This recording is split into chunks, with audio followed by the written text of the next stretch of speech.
You're listening to the Patient Advocacy Now podcast, presented by Greater National Advocates. It's just gut-wrenching sometimes. Like, if it's sad and they're crying, I might cry. Amazing how many doctors do not even want to treat somebody who has Medicaid. Medical system is about making money. And I said, so are you hiring more nurses, or you're just telling each nurse to work harder? Emily Bernstein, thank you so much for being on the Patient Advocacy Now podcast. How are you feeling today? I'm okay. I'm getting over COVID, so it's been an adventure. And you managed, we were talking right before the interview, you managed to avoid COVID till now. Yeah. So you're one of the last remaining standing people. It found me. It found you into the corner. Well, it sounds like you're doing okay. So thanks for kind of, muscling through the interview. Sure. Why don't we start with how you got into advocacy and what it means to you? I always find that there is, unless you're a nurse and it's one of those things where you're like, I'm getting out of nursing and into advocacy, the way people come into it is always so fascinating. Yeah, absolutely. So I've told this story a bunch of times before, but my mom was diagnosed with brain cancer in 2019. But actually, it was kind of the journey up to that point was a really big hurdle to get over. Like, it was so hard to actually get a diagnosis for her. And so it was back and forth to all these different doctor's appointments, and really advocating for someone to look at all of her symptoms and really I guess it was a risky surgery to do the biopsy, but when we actually found out she needed a biopsy, I had to find someone who would do the surgery. So anyway, so that whole process of getting the diagnosis was a really, really long struggle. And then after they did the biopsy, they diagnosed her. It was, 6-7 months of chemo and rehab every 2 weeks. And then she had a stem cell transplant on, I think it was like March 20th of 2020, which was the day Michigan went into lockdown for COVID. So that was another fun adventure. But anyway, so through that whole journey, I was with her in the hospital a lot. I was doing as much as I could. I'm in Rhode Island. She's in Michigan. So it was a lot of long distance kind of arm wrenching over the phone. Yeah. So I learned a lot about that. And I realized how much it really takes people not in the medical system to get somebody well. It takes a lot of people who are outside, who can think creatively, and who can pull levers and push buttons that your doctors don't have access to in order to actually get results. So there was a lot of that. We worked with, discharge coordinators, social workers, advocates at her insurance, at the hospital, kind of a whole range of people. But there was no one person that could make all of the things happen that needed to happen. And it ended up falling to me. And as the eldest daughter, I'm sure there's a lot of us out there, but I realized I was pretty good at it. So we'd gone through so much and I'd learned so much that I kind of just wanted to help other people figure out the same steps that we had already figured out. Is your mom still struggling with brain cancer? She is cancer-free, actually. Wow. Congratulations. That's amazing. Yeah. So she was cancer-free after about 7 months of chemo. And then the stem cell transplant was consolidation therapy is what they call it. She's got a lot of mobility issues and brain damage from the cancer. So that's a whole other thing. But she's cancer-free. So that's good. It's amazing. What was, before we dive into kind of more of what you're doing now on the advocacy front, why was it so difficult to get a diagnosis? So the diagnosis she got was lymphoma of the brain, so central nervous system lymphoma, which is a diffuse cancer. It's not like she had a lump growing in her brain that they were just ignoring on her brain scans or anything like that. It was a diffuse disease that wasn't visible or wasn't really testable, or nobody could find it. on any of her scans. So it took a long time for it actually to get big enough where they could see it, unfortunately. But they, based on her symptoms, they diagnosed her with strokes. They thought it might be Lyme or MS or any number of other things. So it sounds like she had quite a few different symptoms, Symptoms. in terms of how it manifested. Exactly. Yeah. It was all just sort of, her body was sort of acting very weird. And, she had drop foot. She started getting fully urinary incontinence and all these kinds of scary things that could be symptoms of any number of different diseases. So yeah, until they could actually see it, nobody really knew what it was. So. Got it. So so you had to kind of quarterback the whole thing from a couple states away, and you learned the difficulties of navigating the healthcare system. Is that what kind of inspired you to go into advocacy for other people? Yeah, absolutely. So my background's actually in international education. And so, and then I've worked for many years in travel and customer service. So, I realized my skills being on the other side of the phone really helped me learn and know how to negotiate with people in order to get results. And so, so there was just so much of a learning curve with the medical system. And I think too, there's so many people that are really intimidated by the medical system, like people in white coats. It's just a big, scary entity that what they say goes, right? Like their word is the end all be all, and you would never think to contradict it. But when we had seen so many doctors who were like, I don't know, you kind of get to a point where that I wasn't intimidated anymore. And so I was able to really push them to answer specific questions. Like I would literally walk in with a clipboard and a tape recorder or my phone recording, because you sometimes need someone to tighten those screws and ask the hard questions. So yeah, that's kind of what I learned and what I wanted to do for other people. And because of your international education background, you work with refugees. Is that where the connection is? Yeah. So that's been kind of a journey. I've always wanted to be able to help, obviously, other people in general, but I've had my last job actually was at a refugee resettlement agency.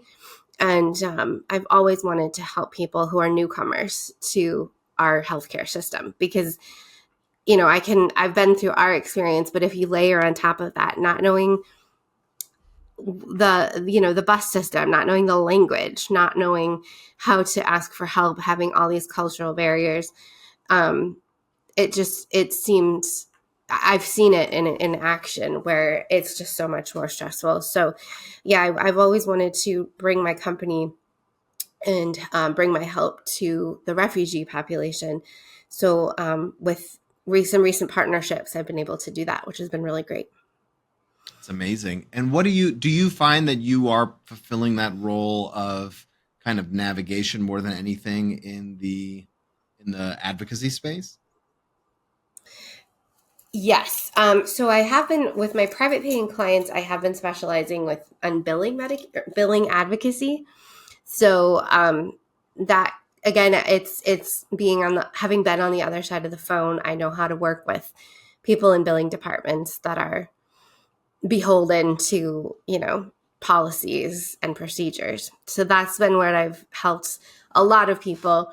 And then, with the refugee population, it's honestly, it's so much simpler.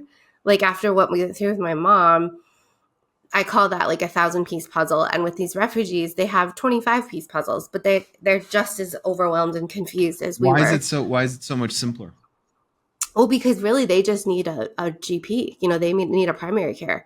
Like I've spoken with people who have yeast infections and they don't know that their CVS is going to have that treatment for $50 over the counter. And then there are some people who have struggled with symptoms for so long that they just don't even know, but they don't even know where to call or who to pick up the phone and ask. So, and even if they do pick up the phone, you need to, like, a doctor can call you using a translator, right? Right. So they can have a translator. But if you call the doctor, there's no real way for you to guarantee that you're actually going to be able to be heard, which is like such a huge loophole in our system. It makes me so angry. But yeah, so those kinds of things, it's just a question of connecting people with the right language and resources. And so how do you get connected with these people? Great question. We're figuring out kind of a sustainable way to do that. Right now, I have a partnership with the Department of Human Services, and with them, I'm working on just kind of more general resource referrals. So people come to us if they are eligible for food stamps, bus passes, cell phones, English classes, things like that, but they're not enrolled. Like if you're eligible for SNAP, food stamps, but they're not getting it, then I call them and say, hey, you're eligible. And also, what else do you need help with? And a lot of those people have expressed healthcare concerns as well. And so with that, I refer them over to my colleagues that are helping with the refugee health navigation. Got it. So you're kind of in this interesting role where you are you're BCPA, so you are a patient advocate, yet you're passing off a lot of the healthcare because you're so busy with the other resources that refugees need. Yeah, that's true. So I'm also a certified community health worker, which I'm really excited about that tool because it is, first of all, it's a national certification, just like BCPA. Mm-hmm. It's state by state, but it's recognized nationally. And there's some really cool movement going on in that space because people are seeing the value and the need of community health workers who can just go into literally people's homes if need be and help them. It's also reimbursable by Medicaid. So I'm a Medicaid provider. Navigate Health is approved by the state of Rhode Island. So I can bill for my colleagues' time when they're providing this case management and mentorship for refugees. So I was going to say, if you could define what a community health worker is, in case people don't know it. So you're going into the home and you're essentially providing education directly in the home. And what do you cover? Yeah. So it basically, the reason it is covered by Medicaid, because the need has been established that there's a gap between the medical world and people's home lives. And so community health workers are meant to fill that gap and provide education and training, like how to take the bus to fill a prescription, or how to schedule an Uber, or, who to call, where to go, that kind of thing. Just to make it functional. Yeah, exactly. Yeah, like actually helping the providers health. It's almost like if you go to a doctor's appointment, your healthcare is only as good as what happens in that room. Once you leave that room, they have to know how to use the healthcare that you're actually providing. So it's almost like the doctor's work is essentially ineffective sometimes if they don't know how to actually take care of or follow the instructions the doctor is given. Sure, makes perfect sense. And are you connected with these people through the same resources, or because it's Medicaid, do you find that you're getting the clients through a different referral source? So far it's all been through that one referral source. But my goal eventually is, once I get more stable funding, is to create kind of a center where people can just sort of walk in, and really anybody that needs it, and hopefully we'll have a reputation. We're already getting a reputation in certain communities that, hey, if you have this kind of problem, you can call them. So, well, speaking of funding, I know that you've done some work with grants. Can you go into what that process has been like and what you've learned? Sure. So I think Rhode Island's very small. So I think it's an interesting kind of ecosystem for grant applications because everybody knows everybody. Like it's literally not like California or Texas where it's like a country, right? Exactly. Yep. Yeah. So it sounds very, even up in Massachusetts, it sounds really intimidating to apply for a grant up there. But I have made some really good connections in our Department of Health who see the needs of what I'm doing. So I have gotten one grant that was for refugee health navigation. And so that helped us establish some of our operating systems around what we're doing to help refugees. And then I also have a grant hopefully I'll be getting a grant soon to help navigate the Medicaid renewal process. So that those renewals are going to start happening again after COVID, and they're freaking out that people are going to lose coverage. So with that, I'll be able to kind of continue the work we've already been starting, but adding in this other layer of the renewals. That's great. So what is the vision for you? It's to have that center, and what do you find more fulfilling? Is it the community health worker role or the advocate role? I mean, because you're kind of straddling Yeah, you're wearing two different hats. it does feel like that. Yeah. I really want to figure out a way to make them all be the same hat. The community health worker role, though, it is, on the one hand, it's very fulfilling, but on the other hand, there's a demonstrated need. And so there's more funding and more kind of enthusiasm. I think the patient advocacy, there's something to be said for all the work that we are doing to get the word out there. So I think hopefully patient advocates will be seen as, as ubiquitous as lawyers and accountants and everything, like that you need a patient advocate in the future. But right now there is more kind of support and structure around the community health worker side of things in terms of what I'm doing. So Yeah, that's kind of where I'm probably going to be pursuing in the nearest future. just because there's availability there's funding, like you said, there's a Right. a very clearly identified need. Makes perfect sense. Yeah.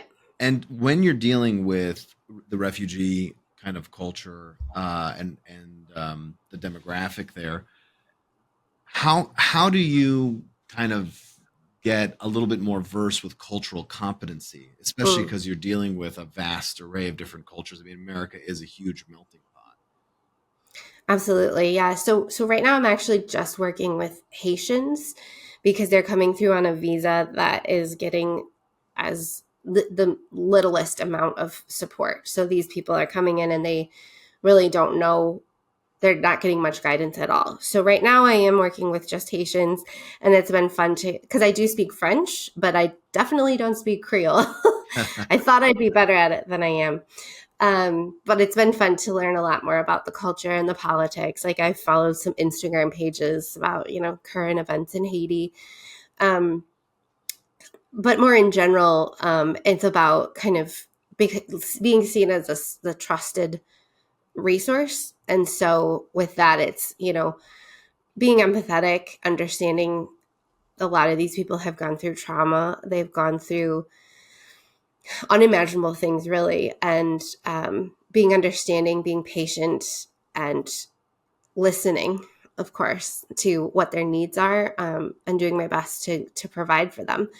So it's really the cultural sensitivity lessons that I've learned through working with people from all over the world, and traveling all over the world as well.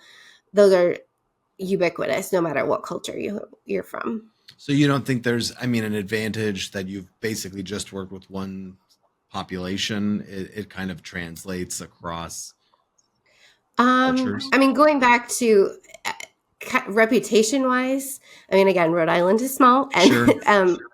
As a provider in Rhode Island, I want to be seen as, this trusted source. And I know that the Haitian community talks and like everybody knows everybody. So I do definitely understand that there's a benefit to spreading. I think you'll find that any refugee population talks, exactly, because they want to connect with somebody, and so exactly, it's funny. My father's Israeli, and I remember, like, to this day, some of his best friends are people he met at a gas station because he heard a common language, and like, you can't do that as an American. Hey, you speak English. Yeah. So exactly. It's true. I think you're right that, having that reputation of someone who is genuinely helpful, genuinely cares, and will give you the time of day to help sort things out, is completely in line with what advocacy is, whether you're doing it as as a community health worker, as an advocate, that spirit of we're here to help is pretty universal. Yeah. Handing my phone number around on napkins and stuff at church meetings. Like that's what what I'm dreaming happens, that kind of stuff. So, Very cool. yeah. Well, what's the process to become a community health worker? Is it something you recommend other advocates look into? Yeah, I really am passionate about like creating this bridge again. I mean, I think that there's so much similarities. It makes so much sense that we should collaborate more. So community health workers, again, it's a state certification. So there's a Rhode Island certification board. And I had to do a certain number of kind of practicum hours. There's no education that's required, but you have to work in the fields for a certain number of hours. And then a fraction of those need to be supervised directly. So I did all of that. Actually doing advocacy work, my billing advocacy, because I hadn't started the community health work yet. Yeah. So they did really line up. And then you have to do kind of a portfolio. So write a few essays. I provided all my PAC board, my BCPA certification, the courses I took at the patient advocacy certificate program through UCLA. All of those were part of my portfolio. And then I'm trying to remember. Well, I think that the big headline is that it's mostly hour based, and for an advocate, you could kind of utilize hours you're already doing as an advocate to kind of get this qualification, which makes it like a no-brainer for a lot of advocates. Like you're already doing the work, you might as well have another thing tucked under your belt. Yep, exactly. More letters after your name. Yeah, and I did it through my company, so it was like, the supervised hours I was working with someone else partially, but a lot of people, like in Rhode Island, the typical course is that you work for, a clinic or a PCP office or something like that, and you get your experience that way. But they were very supportive. And actually, I was invited to speak at a panel in the future on how to, like, alternative ways of becoming a community health worker. So very cool. Yeah, they're very enthusiastic. Yep. So Navigate Health, your company, obviously there's a lot of focus in Rhode Island, but because these are more national degrees and you helped your own mother across states, I assume that you do take clients on from kind of anywhere in the country. Is that right? Yeah. So the refugee work that I'm doing, because it is so benefits based right now, like helping people get food stamps, that kind of stuff. So that is pretty specific to Rhode Island. But for my advocacy work, I have people all over the country. What's the best way to reach out to you and connect with you on that front? Yeah, absolutely. So my email, it's on my website, which I'm sure you'll be linking to, right? Yeah. So my email, I'm always navigatehealtheb.com. Yeah, correct. E is in Emily, B is in Bernstein. So my email, I'm always on there. You can also find my Calendly linked and sign up for actually a one-on-one session right on my website as well. Fantastic. Yeah. Emily, I really appreciate all the time you gave us and kind of, pulling back the curtain on areas that advocates don't explore more. I think that's super helpful. Thank you so much. Yeah, absolutely.